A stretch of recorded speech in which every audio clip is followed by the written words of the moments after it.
कोहिनूर हीरा, एक नाम जो दहशत से लिया जाता है, एक रत्न जो रहस्य में छुपा है।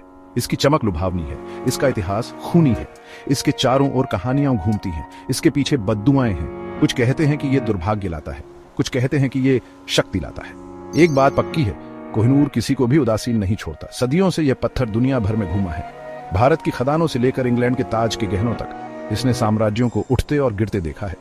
इसने अकल्पनीय धन और विनाशकारी नुकसान देखा है। आज कोहिनूर लंदन के टॉवर में रहता है, एक अशांत अतीत का मूक गवाह, लेकिन इसकी कहानी अब भी लोगों को मोहित करती है। ये बहस छेड़ती है, इस पत्थर का असली मालिक कौन है? क्या यह सच में श्रापित है? हमारे साथ यात्रा करें, क्योंकि हम कोहिनूर के मनोरम इतिहास में उतरते हैं। हम इसके रहस्यों को उजागर करेंगे, हम इसकी कहानियों का पता लगाएंगे और हम उन विवादों का सामना करेंगे जो इस शानदार रत्न को घेरे हुए हैं।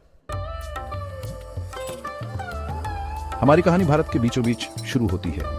यहाँ गोलकुंडा के इलाके में एक खजाना था। धरती ने एक रहस्य छुपा रखा था। हीरे जगमगाते और कीमती खोजे जाने की प्रतीक्षा में थे। यहीं पर कहानी कहती है कोहिनूर का जन्म हुआ था। तारीख पक्की नहीं है, कुछ कहते हैं 13वीं सदी। असामान्य आकार और चमक वाला एक हीरा धरती से निकला। यह किसी और जैसा नहीं था, यह कोई साधारण पत्थर नहीं था, यह कोहिनूर था। कोहिनूर का शुरुआती इतिहास मिथकों और कहानियों का ताना बाना है। सच को कल्पना से अलग करना मुश्किल है, लेकिन एक बात साफ है, हीरा कई बार हाथ बदला। हर बार तबाद मुगल शक्ति का प्रतीक था, लेकिन इसकी यात्रा अभी खत्म नहीं हुई थी। कोहिनूर बड़ी चीजों के लिए नियत था। की ओर यात्रा शुरू हो गई थी। भाग 5। प्रकाश के पहाड़ को एक नया घर मिलता है। कोहिनूर ज्यादा दिन नादिर शाह के पास नहीं रहा। उसकी हत्या के बाद यह अलग अलग हाथों से गुजरा। यह अफगान साम्राज्य के संस्थापक अहमद शाह दुर्रानी के कब्जे में आ गया। दशकों तक कोहिनूर अफगानिस्तान में रहा। यह दुर्रानी वंश की एक बेशकीमती संपत्ति थी, लेकिन हीरे की यात्रा अभी खत्म नहीं हुई थी।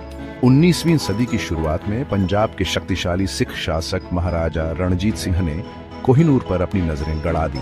उसने इसकी शानदार चमक के किस्से सुने थे। वह इसे अपना बनाने के लिए दृढ़ था। चतुर कूटनीति और राजनीतिक चाल से रणजीत सिंह ने अफगानिस्तान के निर्वासित शासक शाह शुजा दुर्रानी को कोहिनूर छोड़ने के लिए मना लिया। 1813 में हीरा सीमा पार करके पंजाब में आ गया। यह एक महत्वपूर्ण अवसर था। कोहिनूर को एक नया घर मिल गया था।